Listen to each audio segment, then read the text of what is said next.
happy just with a 5-minute kind of countdown? I think so, because it's such a 3, 1. short, it's just such a short thing. That'll give me an indication of when to start. There's a big red stop. Rushing a little bit. Yeah.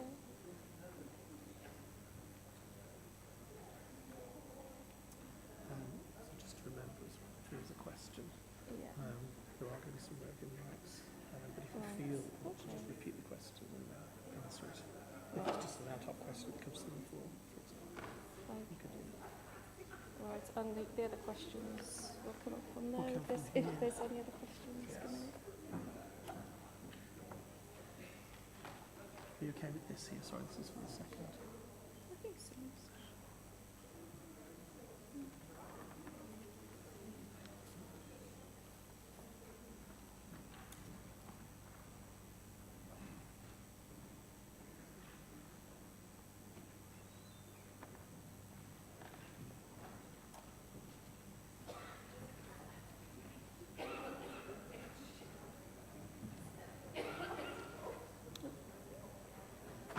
I was wondering how many people would turn up.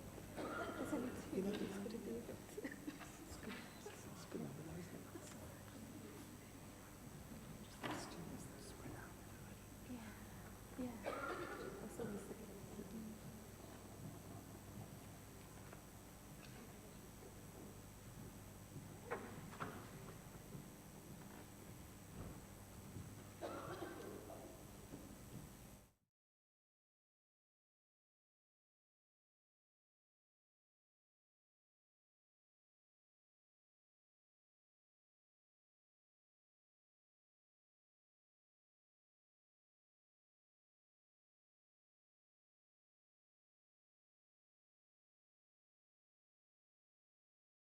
Very much indeed for coming along.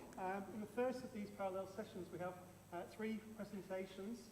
The first is from Christine Gardner from the Open University. The second is from Kalari and Sharon from Monash College, and they're going to be connecting through Zoom conferencing.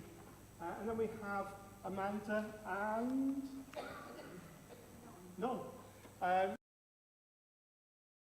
going to be 20 minutes in left each, and there's going to be plenty of time. So I'm going to do 15 minutes presentation, 5 minutes for questions. Okay? Away you go, Christine. Okay, thank you. So my name's Christine Gardner from the Open University, and I've been working on a data analytics project with Alan Jones, David Chapman and Helen Jeffries. Alan and David are both part of the TM355 module team, as am I. That's a Communications Technologies module with the Open University. Helen Jeffries is also part of our Communication and our Computing Communications School. Not directly attached to the module, but she does work with a lot of the Open University staff in our school. So just to tell you a little bit about the module itself, it's a distance learning module. Most of the materials are print-based, but as it's a level 3 module, that equates to sort of 3rd level at conventional university. There are some quite difficult concepts within the module, so we've developed some online resources to supplement the printed text. And the focus of this research project is actually on those online resources that supplement the written text with the module. And the module itself is divided into 3 blocks. The first one is about signal processing, and the second block is about coding and error correction of those transmitted codes. And the third block of the module is about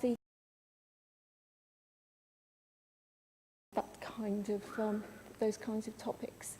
So if we just have a quick look at the sort of outline of this research, there are 2 main aspects. We're using data analytics in the first part of the project, and specifically what we want to know is how students on this module engage with the technology-enhanced learning and teaching tools that we've devised to help the students with those tricky topics as they get to that point in the module. We want to know whether they're using the tools at predicted points.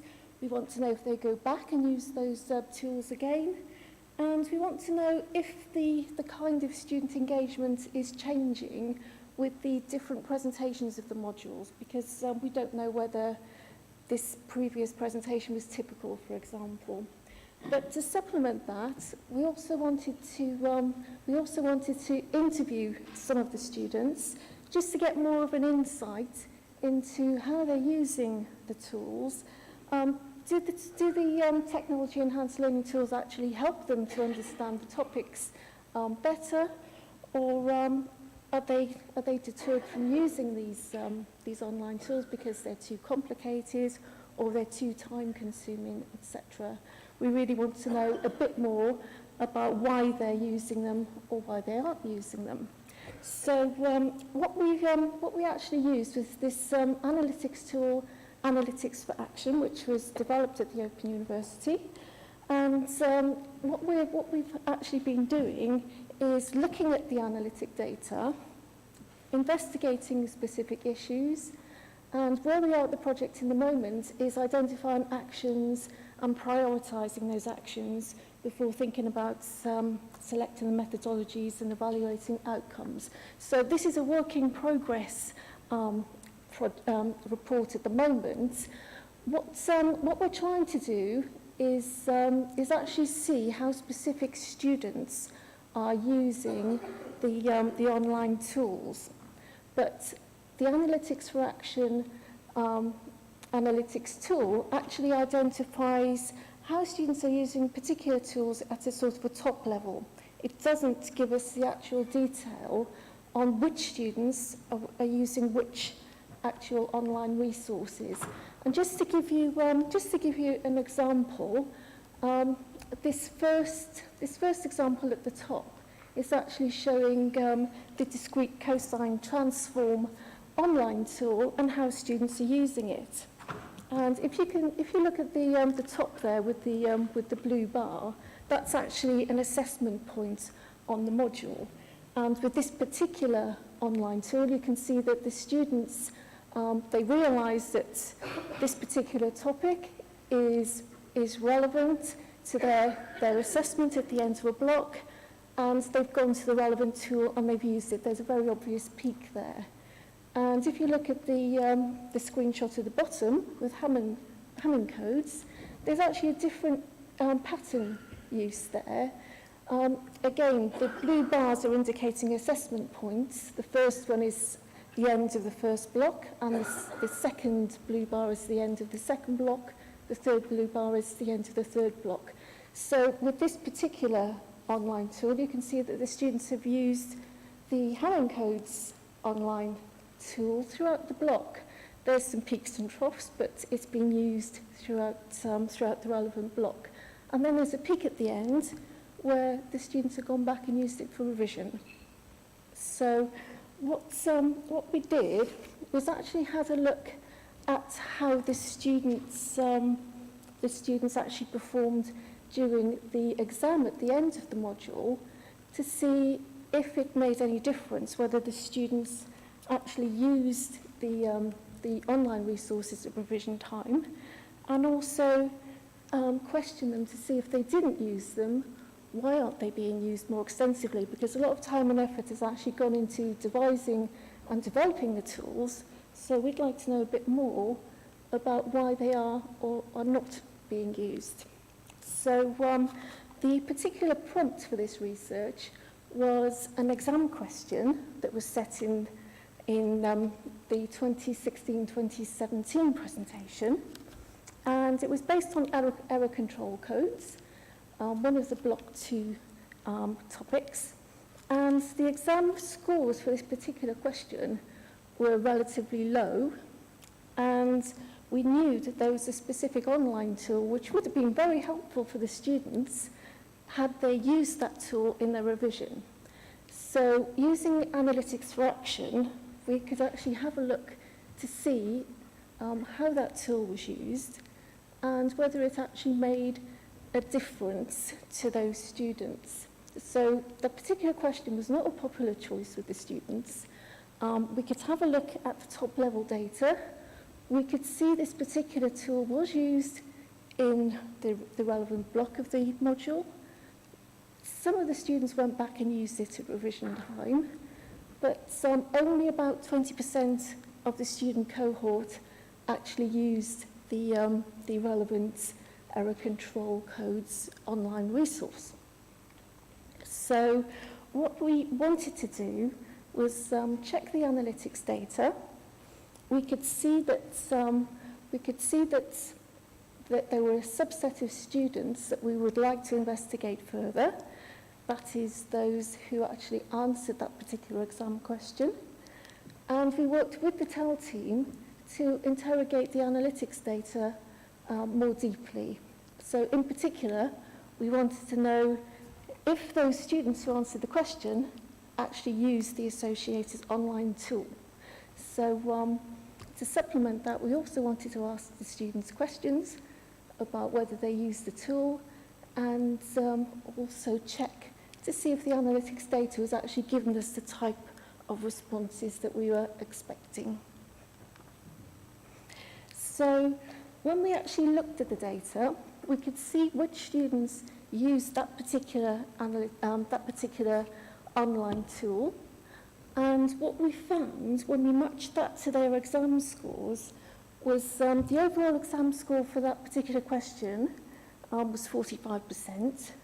For those who didn't use the technology enhanced learning and teaching tool at all, their exam score was 30% overall.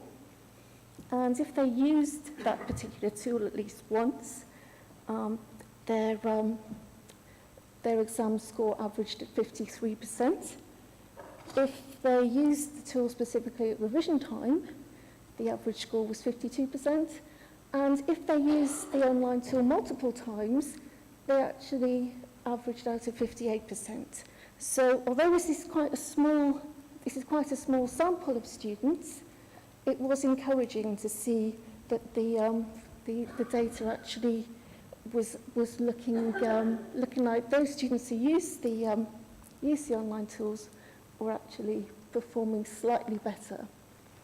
And as it was a very small sample, we wanted to see if this particular group were any different to the cohort as a whole. So we used a different predictive analytic tool. This is a tool that's used by the student support team to see whether our sample of students who answered that question were any different to the students who didn't answer that question.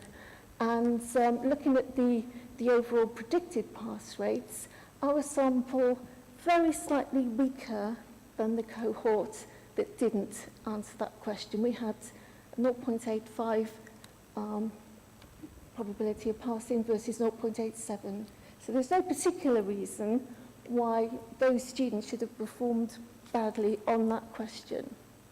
So what we wanted to do to follow this up was to find out a little bit more about why students were or were not using the online resources. So we interviewed a small sample of students and had some quotes from them that seeing the coding in practice and having interaction actually helped with their understanding of the topic. And the online resource is also very good for self-testing, and that was noted by several students in the sample. And one of the comments from the students was, why wouldn't you use these resources? And that's exactly what we were trying to find out. So obviously there are also some negative comments, and a comment there, just a video clip, didn't really add anything. But overall the comments were relatively positive. So what we want to do now is actually to progress this, and what we think will help is to give some indication of the time needed for the activities, and then add some descriptions on what kind of activities they are, because some of them are interactive of different types. So give some kind of indication of what they're like, promote them in the student forums, possibly have some sort of talking heads on how students are using the interactive tools, and also mentioning them in our introductory or revision sessions that we're producing for the module. So we're in this phase now of actually thinking about how that will best work.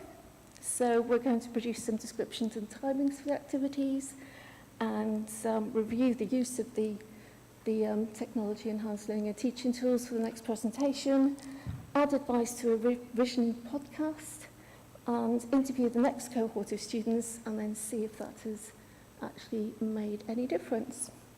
So, and then what we'll also do is consider additional guidance when we come to the midlife review of the module itself. So, let's say, any questions? Thank you very much.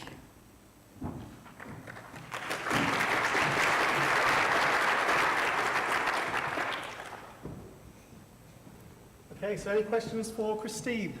I haven't seen any come through me too. Obviously, you're very welcome to do that. Question here from the floor. Can we just wait for the microphone, please?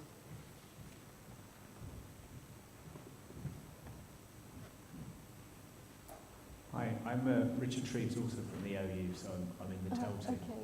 Okay. I was just interested, so it was just video, it didn't actually get the students to practice anything or do anything? Oh, no, they were interactive. So the students were using various interactive tools to input different data, for example, and actually playing with the with the interactive tools. So it wasn't watching videos. It was interactive. Yeah. Okay. So Helen's here, who was also working on the project.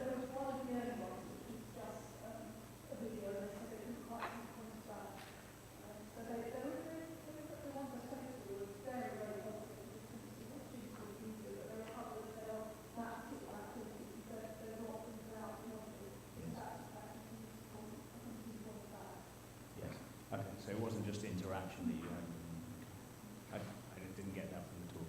Yeah, that's good.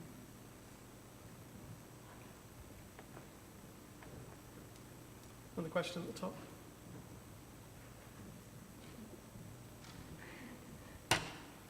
Hi, the data, the percentages you showed there, I know the sample size isn't massive, but it does show some compelling evidence. Had you thought about carrying out some statistical analysis just to see whether or not there was a statistically significant difference between these samples? Yes, so we haven't done that because the sample size was so small. That was why it seemed to make more sense to sort of compare that cohort to the other students who hadn't answered the questions. But it's certainly something that we can look into because, so this is sort of a work in progress. So I think what might be useful is to actually break down the that cohort of 48 students into those who did reasonably well compared to those who didn't, and then review their online tool use further to see whether there's any difference there, and then possibly work on that data to see if there is some significance there.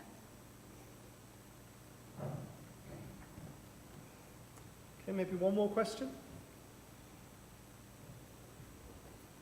Okay, maybe I'll ask it then. So, you were showing sort of aggregated data there. I mean, was there any chance you could actually look at individual students' usage patterns to see sort of any sort of interesting kind of categorization of use? Yes, that was where we managed to get the student details from the aggregated data to go back and see how those particular students answered the exam questions. Right. But that is something that, to say, we can work further on that to break it down to see who did well and who didn't do so well. Terrific. Okay. Good. Thank you. Thank you very much indeed.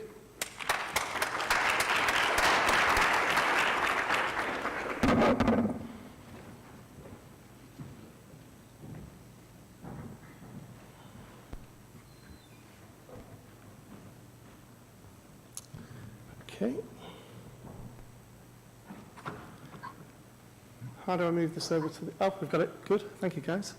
Okay, so our next speakers are from Monash College. We have Kalari and we have Sharon. They're again going to speak for 15 minutes, then somehow through wonders of technology we're going to be asking them questions. So please use me to post any questions. Obviously there'll be opportunities at the end as well. So hopefully, Kalari and Sharon, if you'd like to begin, everyone can see you and can hear you hopefully. Hi, I hope you can hear me. We can hear you. Good, great. So I'm Kulari, Director e-learning, and with me here today is Sharon, who is our Senior Learning Content Designer from Monash College back in Melbourne, Australia. So what I'm going to do is give a brief introduction to our project, and Sharon will walk you through the data that we have collected and the findings based on that. So let's go to give you a brief overview. So Sharon will control our slides, so let's move on, Sharon. So our journey so far is the college is fully owned by Monash University, and we have a strategy, technology enhanced learning strategy. Part of that, we started using Eco 360 with additional features of the active learning platform. To support this, we got new learning spaces, which I will show you some of the photos of the learning spaces to enable this collaborative working environment. And briefly we'll discuss the challenges and future plans.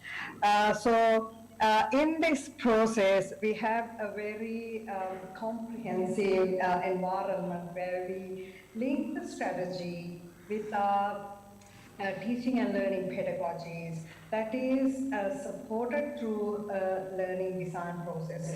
Probably you all are very familiar with Julie Salmon's Carpentier process, so we use that learning design approach with the 5-stage model that Julie researched and produced a lot of research on that.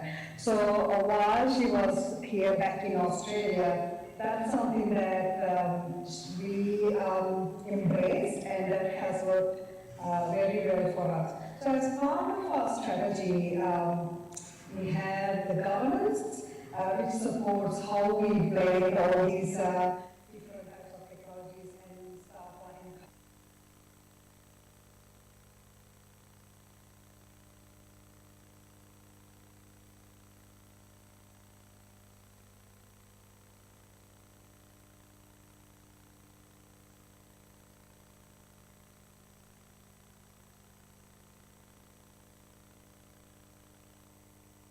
several tools, including Eco 360. So to make the students and staff lives really, really easy, it's through a single sign-on. They only know that they get into their virtual learning environment, and then they have all the tools in there. So to get into this one, like I said, we pick a unit or a subject, and we design it using the learning design process that is the Carpe Diem. So it's a collaborative approach to building, and while building, what we do is we bring the technology, required technology. So in 2016, when we introduced Eco 360, this was one of the first units that we designed and integrated Eco 360. How to use it, what would the benefit be, why would that be part of our strategy. So to give you who our learners are, most of our learners are international students. English is not their first language, and they're from a very diverse, culturally diverse, as well as learning styles, very different. They are used to a different style of learning. So to increase the engagement, the performance, all those things, we use Eco 360 as a vehicle to get to the end point. So to integrate to all of this, we've got a new learning space, and I'll show you in the next slide what the environment looks like. So this is a classroom where we have multiple displays and a lectern where the lecturer can control everything, but very collaborative, flat for learning. So this is where we started using Echo 360 environment, and based on that we have done few iterations of this with multiple subjects, business subjects, engineering subjects, high-end mathematics subjects, and what we have found is quite a nice set of data, which Sharon will take you through this data now. Thank you, Clary. So for those of you who aren't too familiar, I'll just quickly give you an overview of Echo 360 platform. It's a cloud-based learning and teaching platform which integrates content management, student engagement, lecture capture, and engagement analytics. As Clary mentioned, as with most of our tools, they're integrated into our LMS, so this provides our students with simple sign-on, security, and accessibility.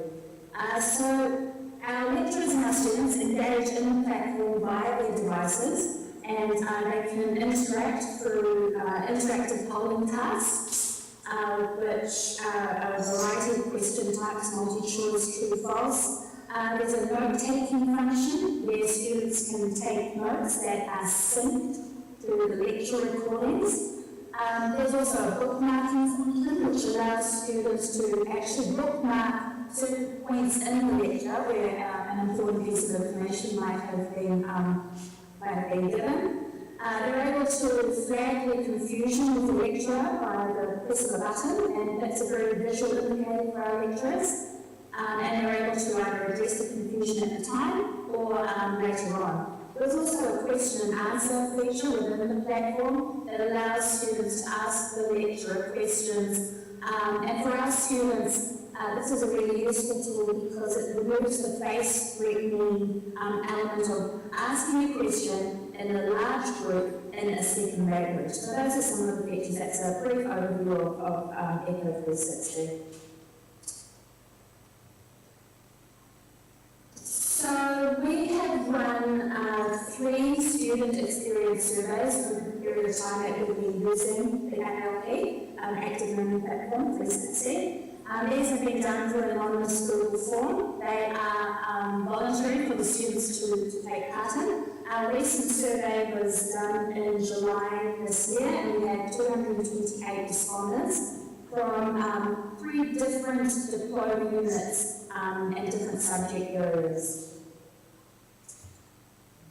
So we asked our students how easy they found using 360, and as you can see from the results here, it's quite overwhelming that they do find it very easy to use.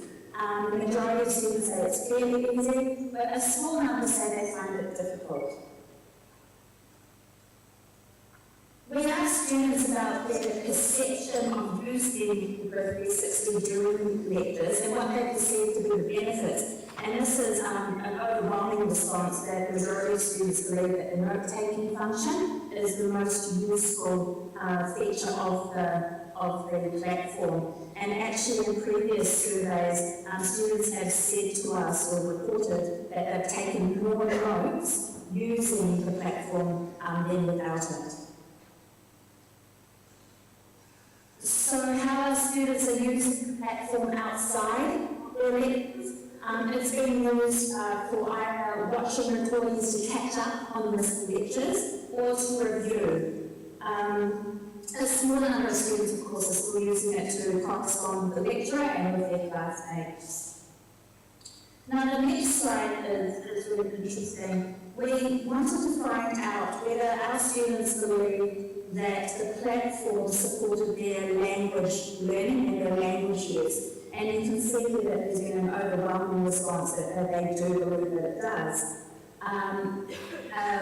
Later comment from a student was that it helped practice their listening. They were able to practice their listening by listening back to lecture recordings. So what the platform actually allows them to do is to practice the use of English for reading, for listening, and for writing. And this is certainly an area I think that is worth much more investigation. But that's really wonderful.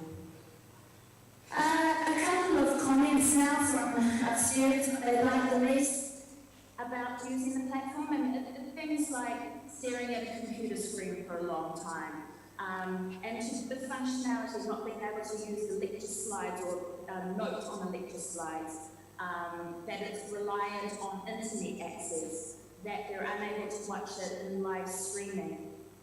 So not really with the fact that the tool is sort of difficult to use or not useful for their learning. What students like the most, obviously, is being able to review their content whenever they want and as many times as they want. They're able to have a feeling of being on the same page as their lecturer. I think they have a better experience of the review process. And they enjoy the interactive quizzes in the class, and they find it simple and convenient. So one thing that we came away with is that our students enjoy using the platform now. They want to keep using the platform for their learning, and they actually want to make the Echo 360, they want it available for their other units. So that's a really positive, some positive feedback from our students. I'll hand it to Lara. You want to just wrap up the presentation? Yeah. So one of the bigger components of our strategy is to enhance student learning experience, engage them in learning, as well as get better results. So as part of getting better results or getting jobs, because some of our students are people who have had master's level education and just trying to get a job and going through employability skills development program. So language skills, like Sharon said, is really important for us, and that's one of the key areas that we deliver courses on. So being able to use Echo 360 for their language development is one of the important things. As well as some of the units that initially started using this system, for example, our counting system, accounting subject, the increased pass rate as well as increase of the average student mark was really high. So the first time the pass rate increased by 20%. And the average mark increased a lot. So we have seen over now nearly 2 years the improvements that this tool in engaging our students through a tool like this has brought to the subjects as well as to the students. And also we have more and more staff and students requesting, because we didn't make it available for all the subjects in one go. We only have a small number of venues that can record, but we have enabled whoever who asked for the web application. So it's great to see the enthusiasm coming from staff and students rather than it's a top-down drive, so which is really for us. So it's great to be able to share these findings with you, as well as to get support from Echo 360. Back here in Australia, we are very well supported by Echo. We have user groups and conferences, as well as different updates and things like that. So we are very kind of thankful for making the environment so friendly and supporting us. I think that's about it from us, and we would like to get some questions from you. Okay, thank you very much indeed. Sharon and Kalari, any questions? We've got some on the board on me too. Any questions from the floor before we go to these? Okay, well, I'll start with one from the board that came up first. So, between the two of you, are there any challenges with the bandwidth and availability from the perspective of the local user, presumably in the actual classrooms themselves? That's for Kalari and Sharon. Did you say availability? Yes, are there any challenges with the bandwidth and availability from the perspective of the local user, the student? That's an interesting question because the slide, Sharon, if you can go to the village slide, the new learning spaces. So we have one location where Wi-Fi is that is not great. So we have had challenges over there, but being able to identify it early, we have worked with the IT department to have additional Wi-Fi ports so that that problem is minimized. But if you look at this new space, this particular one, this space was almost purpose-built around the same time that we got echo. So these are new learning environments or learning spaces, but if you look for one slide prior to this, it's based on a set of containers. It's designed and built using set of containers. But inside, if you go back to the inside, you cannot say that it is like that. And they are well equipped for this type of learning, very well IT savvy equipped way. So yes and no. Okay, thank you very much indeed. Another question was around how did you arrive at the decision that Moodle was not sufficient for your needs? How did we arrive at the decision? Moodle was not sufficient for your needs. Yeah, Moodle is good for as a content management system as well as some of the other interactive tools. But just Moodle is not giving everything. Like say, what we have now is 10 core learning tools integrated to Moodle. So the core includes Turnitin as a digital detection and online marking tool, Echo 360 as our active learning platform. We have Kaltura as our video management system. We have, I don't know whether you have heard something called Carousel. We have Mahara as our portfolio. So there are lots of tools. We have an adaptive learning system, Smart Sparrow.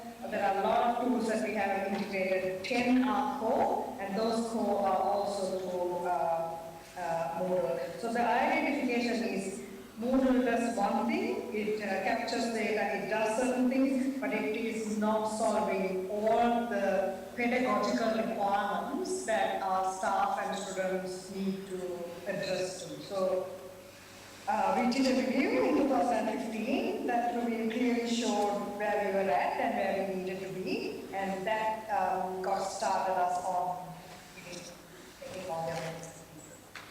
Okay, well, thank you very much indeed, Kalari and Sharon. It's going to turn you around so maybe you can see the audience.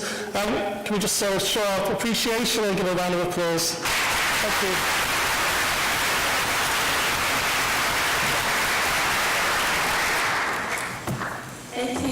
Thank you both.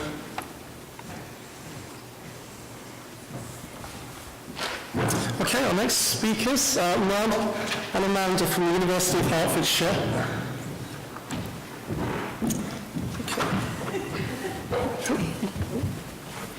Can we change the screens, please? Cool, Sharon. And the next presentation.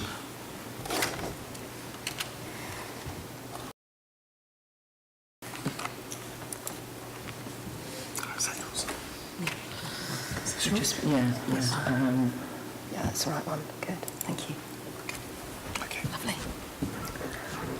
Hello and welcome to our session today. I'm Amanda Jeffries and this is my colleague Non Scantlebury, and we are from the University of Hertfordshire. I'm based in the School of Computer Science, and Non is based in the Library and Computing Services, which actually is quite an interesting combination after our keynote speaker, isn't it? Yes, it is. So we're looking at academic and library services combining on a research project, and that's what we want to share with you today.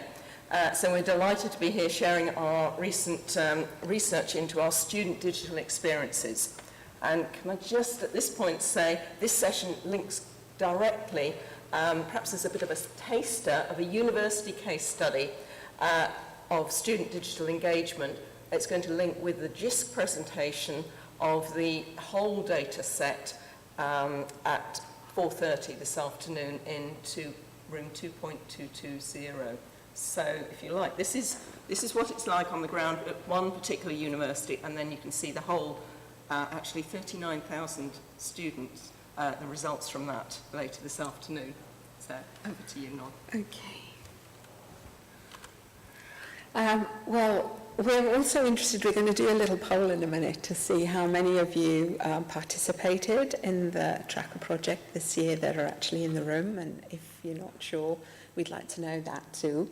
But just to revisit the work that why we got involved in this was essentially we started a project, an enterprise-wide project at the university looking at the digital capability needs of both staff and students.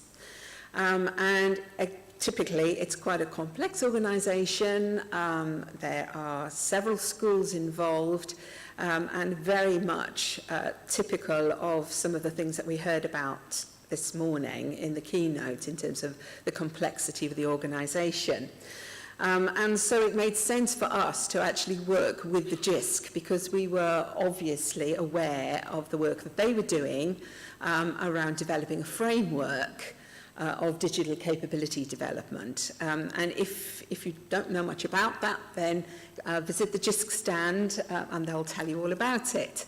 And so they've basically started off with this framework. For some frameworks work, for others they don't. We felt that we could work with this and adapt it to our own needs. And we're very keen to actually continue to work with them, particularly around the digital capability development of staff using their discovery tool. But for the first time, we actually got involved in the digital tracker with them this year. For many of us, we know we get a lot of surveys going on for students, so we were sensitive to that fact, but we did get absolute support from our PVC for the Office for Students for this. So having that endorsement at a senior level also was enormously helpful for this.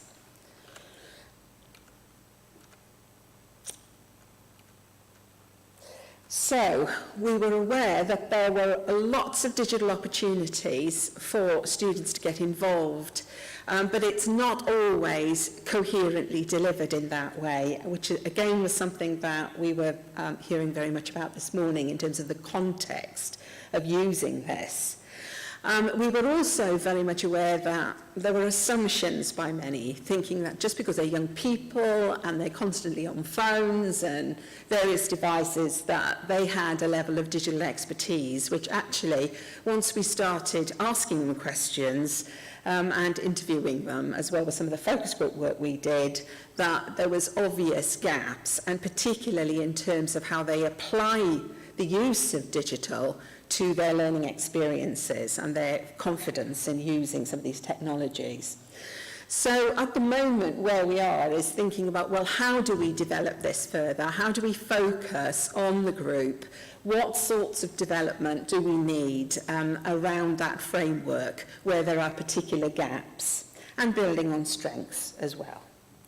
So we got involved in the Tracker project, and now we're actually going to ask you to take part in a Me Too poll, just to find out how many of you here today are aware and know whether your organisations took part in the Tracker project this year.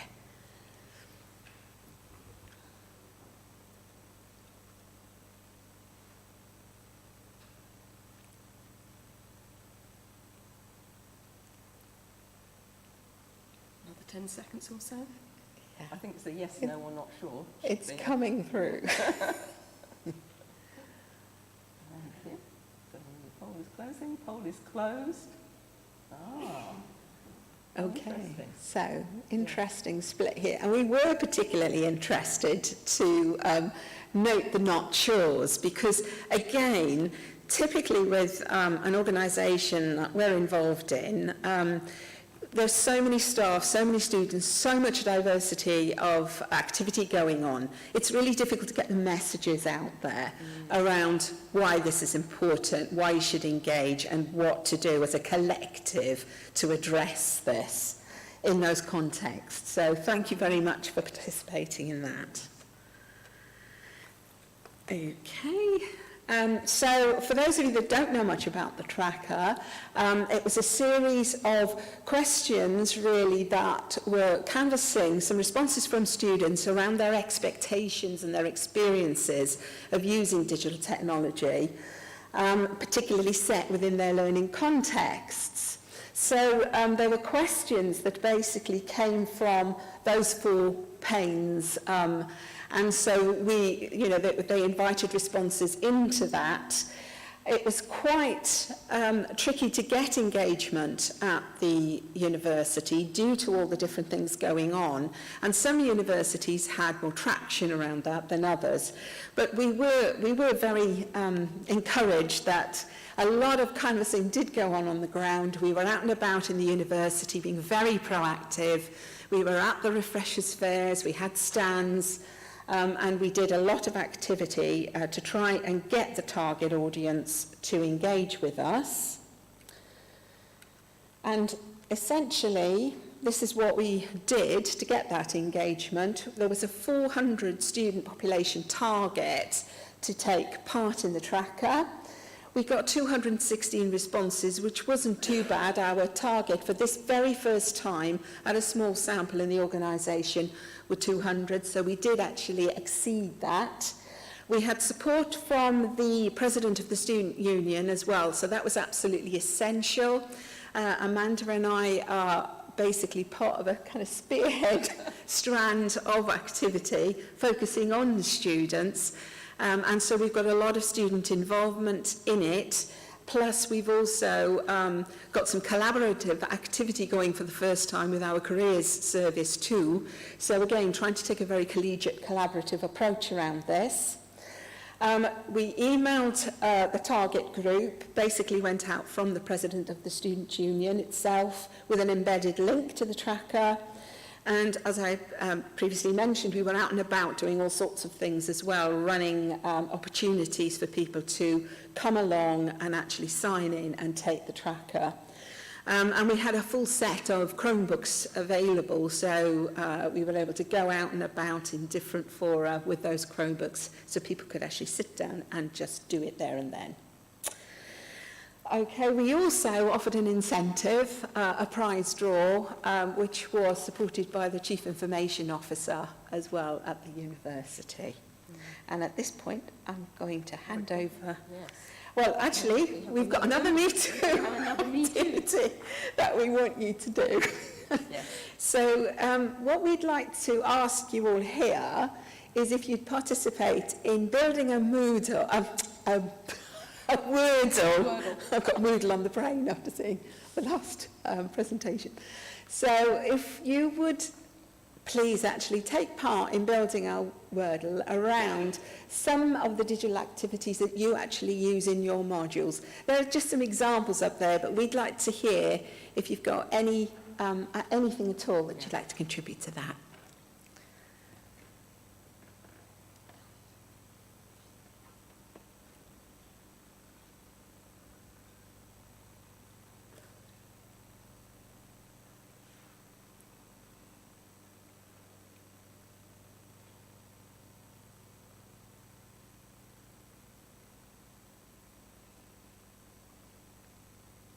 You can see lots of typing going on from here.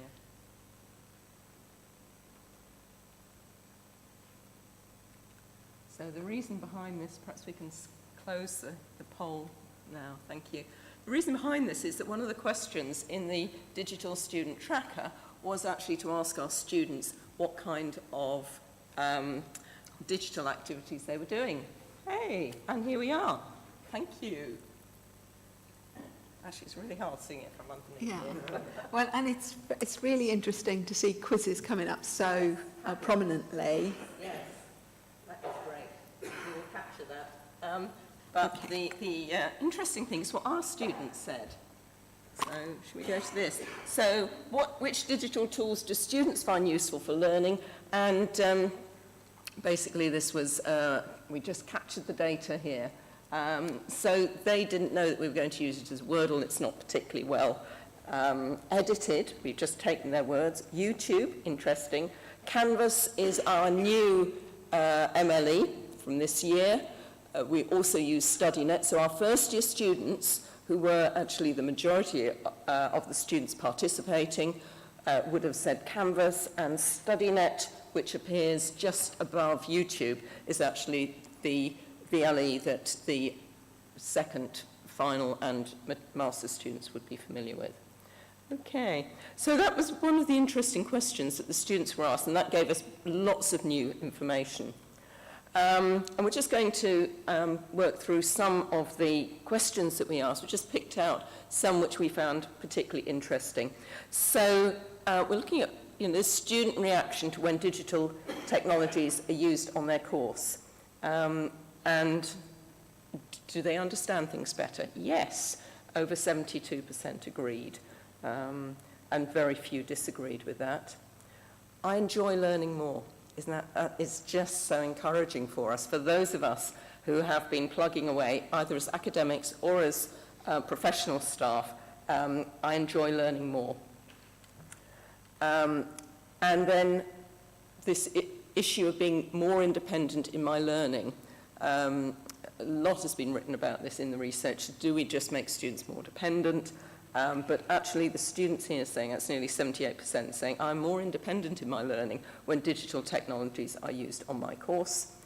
I feel more connected with my lecturers. I think we would have liked to have seen that pushed up a bit, but still that connection, again, the challenge in a previous question was whether the students stop coming to lectures. Well, actually, using digital technologies implies they feel more connected. Digital skills are important in my career. So there's a lot of emphasis on using their course as towards employability. We were encouraged at the perception by students that digital skills are going to be important. But does their course prepare them for the digital workforce?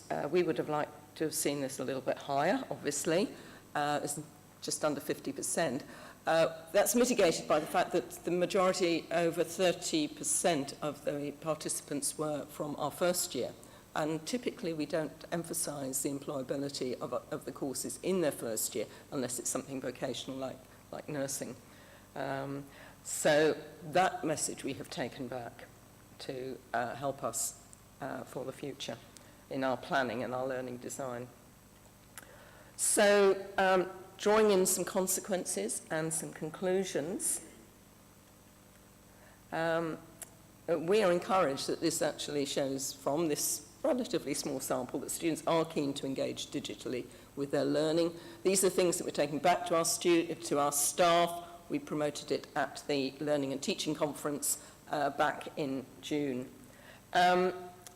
This perception that online they learn better and more independently is encouraging, and the benefit of digital skills for future employment. I think that message is loud and clear. And this connection with their lecturers. We feel this is something we can build on, and I hope others will be encouraged as well. How we develop this as part of the strategy is what we're asking ourselves now, and we've got ideas. And that's very much something that NON is taking forward in the next year. And at the same time, we're encouraging staff to update their skills to support student learning. You may have remembered from our own Wordle of the student feedback about Lynda, lynda.com. We have subscribed to that as a university, and it's one of the areas that NON has been putting forward. So, sorry, I missed that last one. Okay. developing our digital capability strategy for our students. I forgot this one was there, sorry. And that's it. We would ask you for your takeaway, just to acknowledge all those who've helped us. Thank you very much.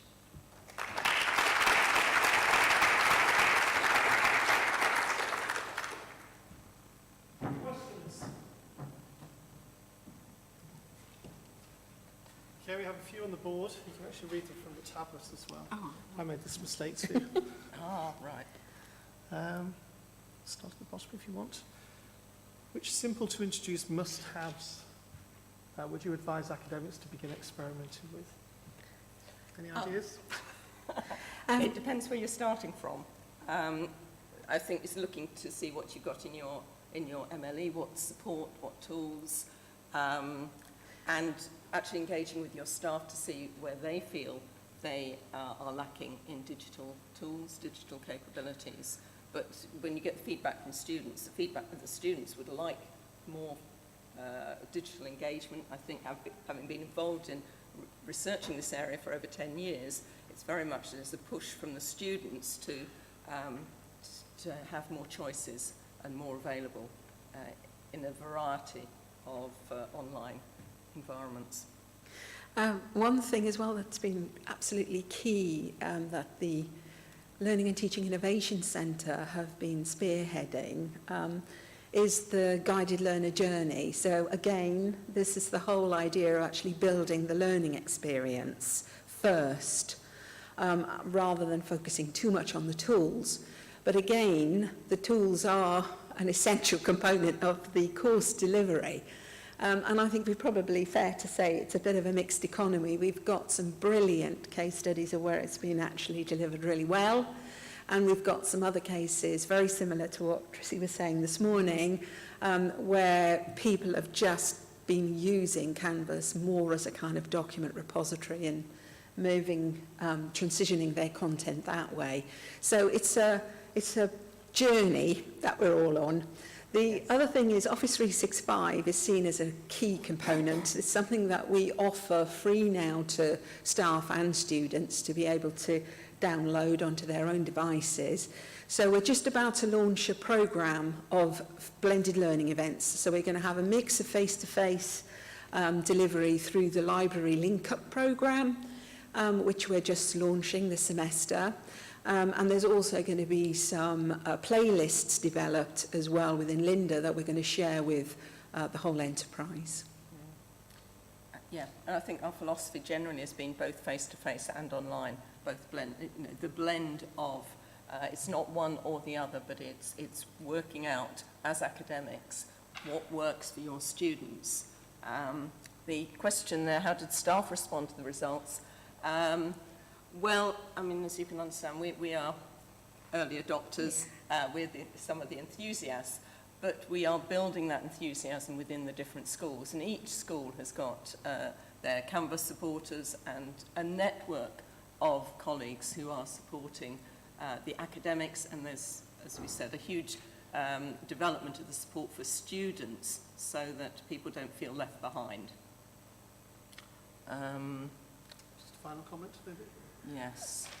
Yes, somebody picks up that it's interesting that students see Google as as a digital tool, but don't mention library, catalogue, e-books, e-journals, etc. There was a separate question on e-books, which were quite well used. I can't remember the facts. So. Well, the key thing as well, I think, and that's going to be one of the essential things we're going to deliver through the Link-Up programme, is not just simply how people find and engage with ebooks, but it is the actual note-taking again, which follows on from the previous presentation.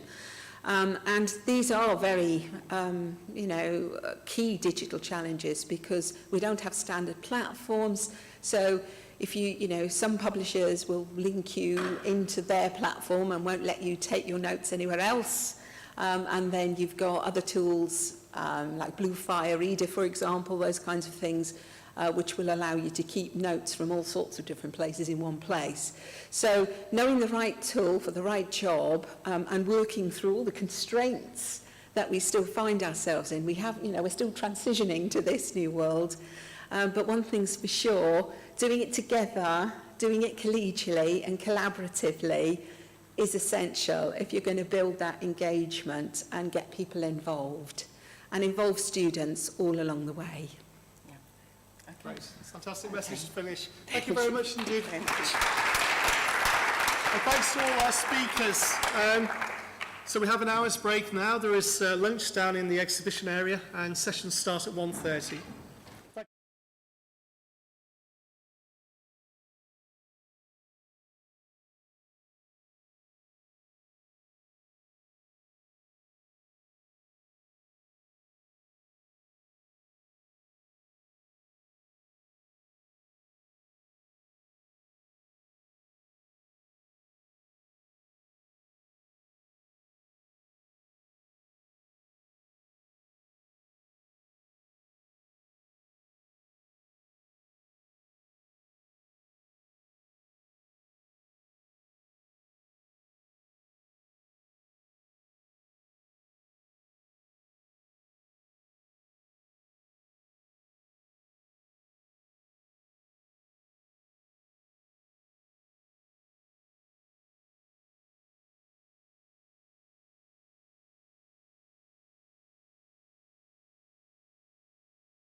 I'm John Wilson, I'm the CEO at Agenta.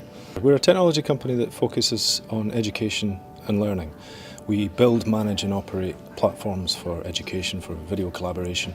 Externally, we prefer to work with what we feel as ethical industries. Obviously education, teaching, learning, healthcare. We feel that we can really contribute to these industries by creating exciting platforms, easy to use platforms, secure platforms that people can utilise. What we feel is one of the most important things for Scotland to boost economic growth is investing in rural areas.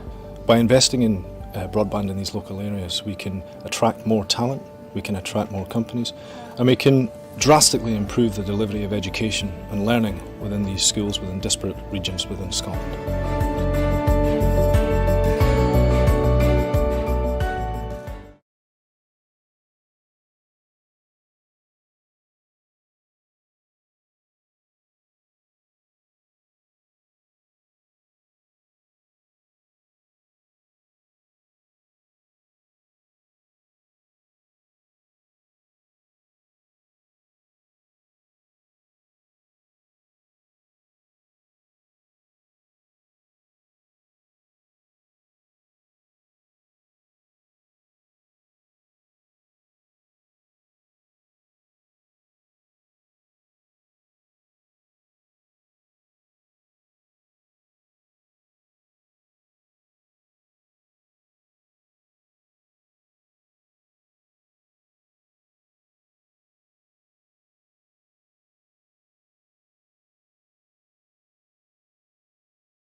I'm John Wilson, I'm the CEO at Agenta. We're a technology company that focuses on education and learning. We build, manage and operate platforms for education, for video collaboration. Externally, we prefer to work with what we feel as ethical industries.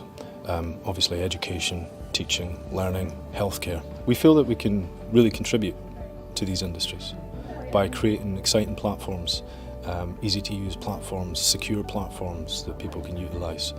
What we feel is one of the most important things for Scotland to boost economic growth is investing in rural areas. By investing in broadband in these local areas, we can attract more talent, we can attract more companies, and we can drastically improve the delivery of education and learning within these schools within disparate regions within Scotland.